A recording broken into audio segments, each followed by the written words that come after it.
जय हिंद। आपके अपने चैनल यूट्यूब चैनल पे आपका स्वागत है। तो आज जो हम लोग पढ़ेंगे प्रकाश के अपवर्तन में हम लोग कुछ पढ़ लिए थे और कुछ बाकी रह गया था। तो आज हम लोग पढ़ेंगे प्रकाश के अपवर्तनांक और जो है पार्श्विक विस्थापन और प्रकाश के कोण जो है वो विरल माध्यम से सघन माध्यम जाते हैं, इसके बारे में हम लोग इस क्लास में जानेंगे। तो हम लोग स्टार्ट करते हैं आज का टॉपिक प्रकाश का अपवर्तन से। तो पहला पॉइंट कह रहा है कि आपतन कोण आय और अपवर्तन कोण आर छोटा है। आपतन कोण आय और अपवर्तन कोण आर छोटा है, अर्थात प्रकाश की किरण वायु के प्रकाश तक विरल माध्यम से कांच के प्रकाश तक सघन माध्यम में जाने पर कहाँ किसकी ओर मुड़ जाती है, तो वह जाने पर अभिलंब की ओर मुड़ जाती है। किसकी ओर मुड़ जाती है? अभिलंब की ओर मुड़ जाती है। तो मैंने यहाँ पे फिगर बना दिया है, आप यहाँ इस फिगर से समझ सकते हैं। देखिए, जब ये प्रकाश की चाल यहाँ पे जाएगी, सबसे पहले हम लोग समझेंगे कि विरल माध्यम क्या होता है, ये सघन माध्यम क्या होता है। तो मैंने यहाँ पे लिख दिया है कि जिस माध्यम का प्रकाशीय घनत्व है ना, जिस माध्यम का प्रकाशीय घनत्व अधिक होता है, यानी कि ज्यादा हो जाएगा, उस वो क्या होता है? सघन माध्यम। वो क्या हो जाएगा? सघन माध्यम। जिस माध्यम का प्रकाशीय घनत्व जो है वो ज्यादा होगा वो सघन माध्यम होगा, और जिस माध्यम का प्रकाशीय घनत्व कम होगा वो क्या हो जाएगा? विरल माध्यम हो जाएगा, है ना। तो बस वही बोल रहा है कि आपतन कोण आई से अपवर्तन कोण आर छोटा है। आपतन कोण आई से अपवर्तन कोण आर क्या है? छोटा है। छोटा है ना। तो इसके लिए बोल रहा है कि ये अभिलंब की ओर मुड़ जाती है। तो यहां से जाने के बाद ये देखिए अभिलंब की ओर मुड़ा, ये अभिलंब है ना, इस पे लंब डाला गया, ये देखिए। तो अभिलंब की ओर मुड़ा, फिर ऐसे करके घूमेगा तो अभिलंब की ओर मुड़ जाती है। पहला पॉइंट ये कह रहा है, फिगर से आप लोग समझ सकते हैं। दूसरा पॉइंट क्या कह रहा है कि आपतन कोण आई से अपवर्तन कोण आर बड़ा है। आपतन कोण आई से अपवर्तन कोण आर क्या है? बड़ा है। ये पॉइंट आर है, आर डैश, ये कैपिटल आर है। तो ये आपतन कोण आई से जो है अपवर्तन कोण आर क्या है? बड़ा है, अर्थात प्रकाश की किरण कांच प्रकाश तक सघन माध्यम से वायु प्रकाश तक विरल माध्यम में जाने पर क्या होता है? अभिलंब से दूर हट जाता है। सघन यहां से क्या होता है? बोल रहा है कि प्रकाश सघन माध्यम से वायु के विरल माध्यम में जाने पर, सघन माध्यम से, है ना, विरल माध्यम में जाने पर क्या हो जाता है? ये दूर हटेगा। अभिलंब से क्या हो जाता है? दूर हट जाता है। ये इसका क्या बना रहा है? प्रतिबिंब बना रहा है, ये देखिए, है ना। तो इस प्रकार ये रखा गया ताकि यहाँ से जो इसको सीधा प्रतिबिंब लगे। तो ये प्रतिबिंब लगा हुआ है, फिर यहाँ पे जब पी और क्यू को क्या कर दिया गया? मिला दिया गया है। तो ये सघन माध्यम है और ये क्या है? विरल माध्यम है। तो विरल माध्यम में जाने पर क्या होता है? अभिलंब से दूर हट जाता है। ये अभिलंब से देखिए दूर हटा है ना, यहाँ पर ये प्रतिबिंब है ना, यहाँ से गया ये प्रकाश और ये इसका प्रतिबिंब बनाते, ये विरल माध्यम से क्या हो गया? सघन माध्यम से विरल माध्यम में दूर हट गया। आप नीचे भी देख सकते हैं इसी तरह से, क्योंकि ये इसको जो है सीधा बनाए रखने के लिए इस तरह से यहाँ पर वो व्यवस्थित किया गया है। तीसरा पॉइंट कह रहा है कि जब कोई प्रकाश की किरण दो माध्यमों को अलग करने वाली सतह पर लंबवत पड़ती है, ये देखिए दो माध्यम है ना, ये बीच में लंब पड़ रही है ना, यहाँ पे भी देखिए इस तरह से दो माध्यम है, बीच में क्या पड़ रहा है? लंब पड़ रहा है। तो पड़ती है तो बिना मुड़े हुए, बिना अपवर्तन के सीधे निकल जाती है। बिना अपवर्तन के सीधे निकल जाती है। ये मैं आप लोगों को तीसरा फिगर में, जैसे कि यहाँ पे मान लीजिए, देखिए ये फिगर इस तरह से बना होगा। अब फिगर पहले ये समझ लीजिए, फिर उसके बाद हम लोग इस पॉइंट पे आ जाएंगे, इसे हम लोग फिगर से समझ लेंगे। तो ये समझ, ये देखिए इसमें है, देखिए चार तो ये चार है दिया गया, ए बी सी डी दिया गया इस तरह से। और यहाँ पर ये देखिए, यहाँ पर क्या है? क्या है? वायु है, विरल माध्यम। विरल माध्यम बतला चुके हैं कि जिस माध्यम का जो है प्रकाशीय घनत्व कम होता है। तो यहाँ पे प्रकाशीय घनत्व क्या हो जाएगा? कम है यहाँ पे। तो मान यहाँ से जो है प्रकाश यहाँ से जाया, फिर जो है क्या हो जाएगा? विचलित होकर के यहाँ पर आ पहुंचा। ये प्रतिबिंब को इस तरह से जो है बनावट की बनाया गया है, यहाँ पे प्रतिबिंब को सीधा रखा गया है ताकि इस पॉइंट पे आकर के मिल सके। तो पी और क्यू को फिर मिला दिया गया। यह कांच से सघन माध्यम में यहाँ पे ये लंब दिया गया एन और एन डैश।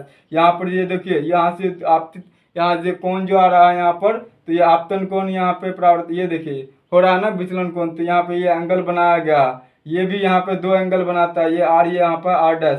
तो ये बड़ा है जबकि ये छोटा है। तो यही बोल रहा है कि r छोटा है, अर्थात प्रकाश की किरण जो है वायु विरल माध्यम से कांच के जो है सघन माध्यम में, कांच के सघन माध्यम में जाने पर अविलंब की ओर मुड़ जाती है। किसकी ओर मुड़ जाती है? यहाँ पे अविलंब की ओर मुड़ गई है। और फिर आपतन कोण I से अपवर्तन कोण R बड़ा है। यहाँ पे ये R बड़ा है ना, तो बोल रहा है कि प्रकाश तो सघन माध्यम से प्रकाश तो विरल माध्यम में जाने पर अविलंब से क्या हो जाती है? दूर हट जाती है। अविलंब से क्या हो जाती है?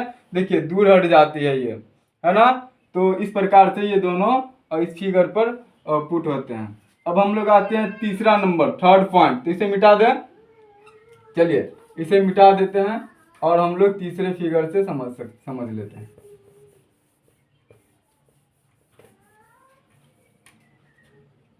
तीसरा पॉइंट बोल रहा है, तीसरा पॉइंट का कि जब कोई प्रकाश की किरण दो माध्यमों को अलग करने वाली सतह पर लंबवत पड़ती है, ये बना देते हैं, पहले फिगर बना,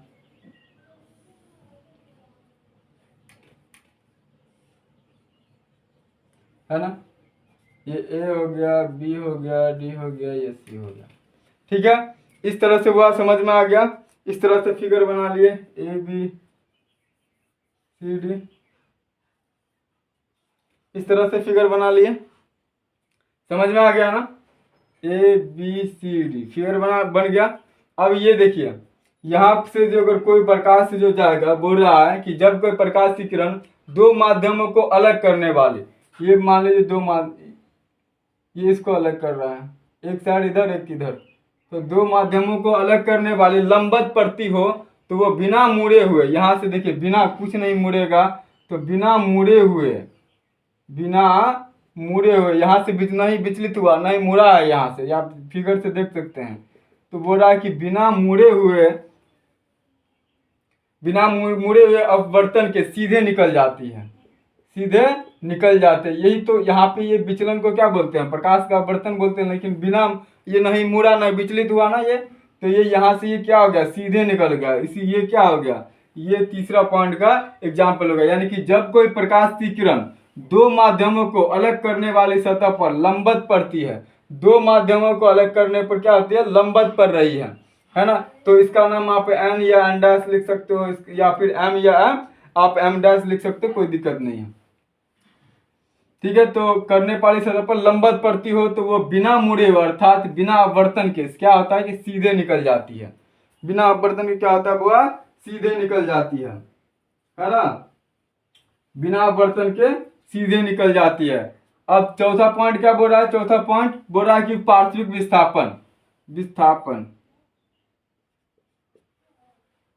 विस्थापन क्या कह रहा है कि आपतित किरण और निर्गत किरण के बीच लंबवत दूरी को हम पार्श्विक विस्थापन कहते हैं। क्या बोलेंगे? पार्श्विक विस्थापन किसको बोलेंगे? तो आपतित किरण जहां से प्रकाश आ रही हो, है ना, तो वो क्या, कौन सा किरण? आपतित किरण। और निर्गत किरण के बीच लंबवत दूरी को हम लोग क्या बोलेंगे? जो लंबवत दूरी होता है उसको हम बोलते हैं पार्श्विक विस्थापन कहते हैं।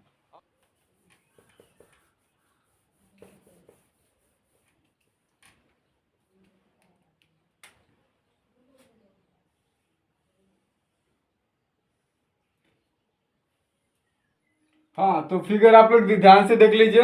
ये 4 नंबर का, हम लोग 4 नंबर इसे समझेंगे। बोला कि पार्श्विक विस्थापन आपतित किरण, यहाँ से किरण देखिए आ रहा है, ये क्या है? आपतित किरण है ना जी।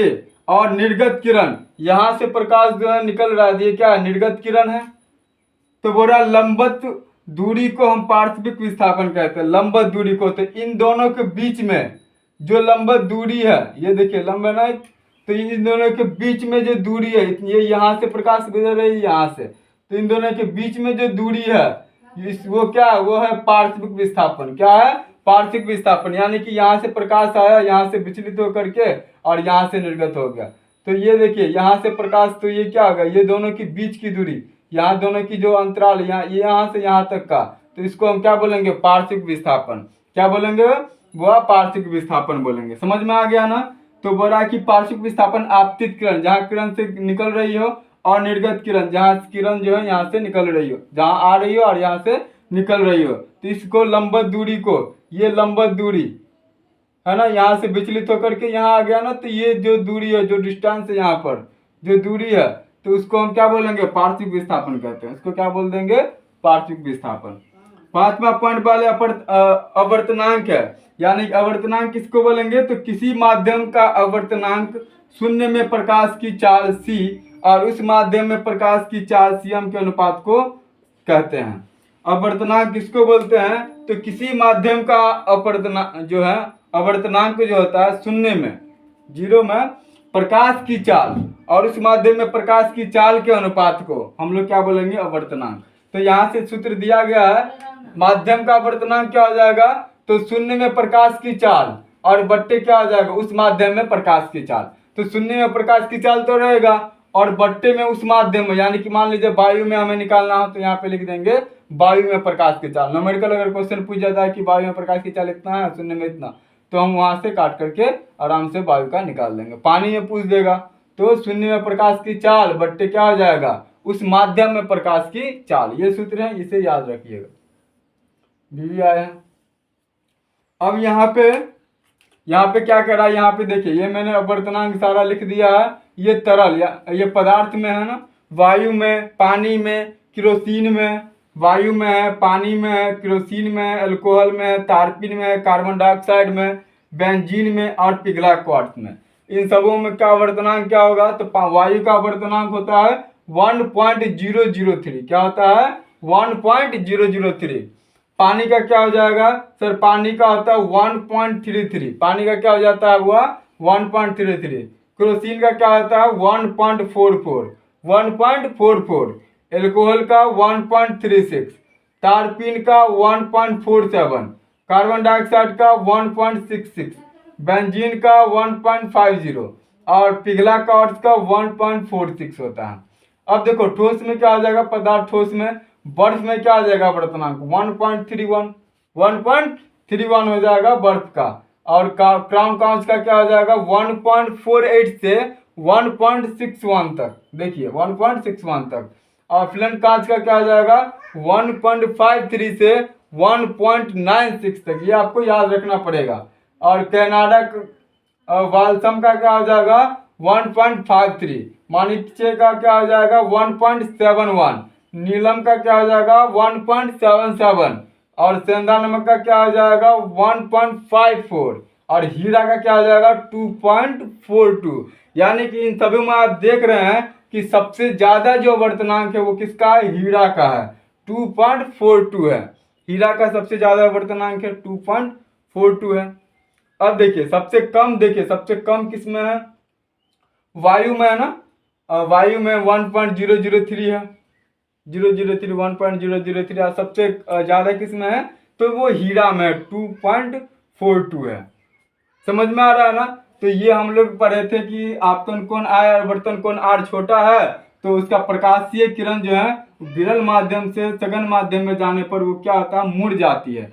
तो मैंने बता दिया था कि विरल माध्यम से सघन माध्यम में जाने पर वो क्या हो जाती है, यहाँ से मुड़ जाती है, यहाँ से मुड़ जाती है। और यही मुड़ने की प्रक्रिया क्या हो जाता है, अवर्तन कहलाता है।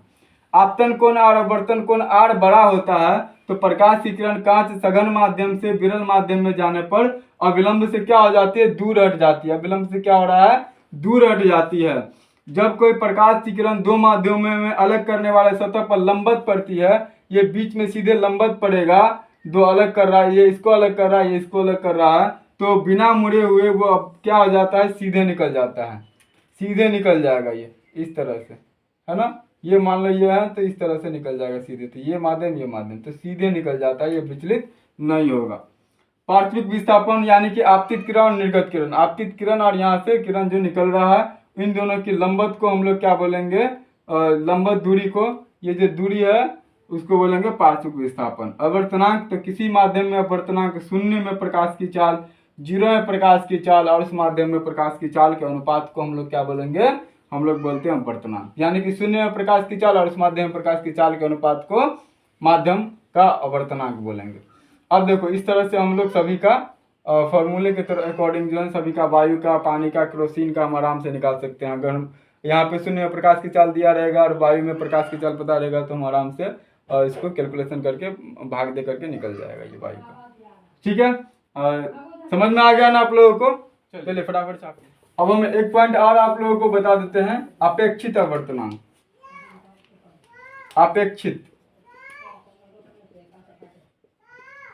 अपेक्षित अवर्तनांक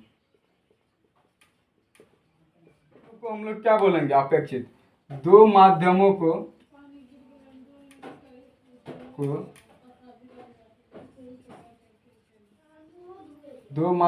के निरपेक्ष अवर्तनांक को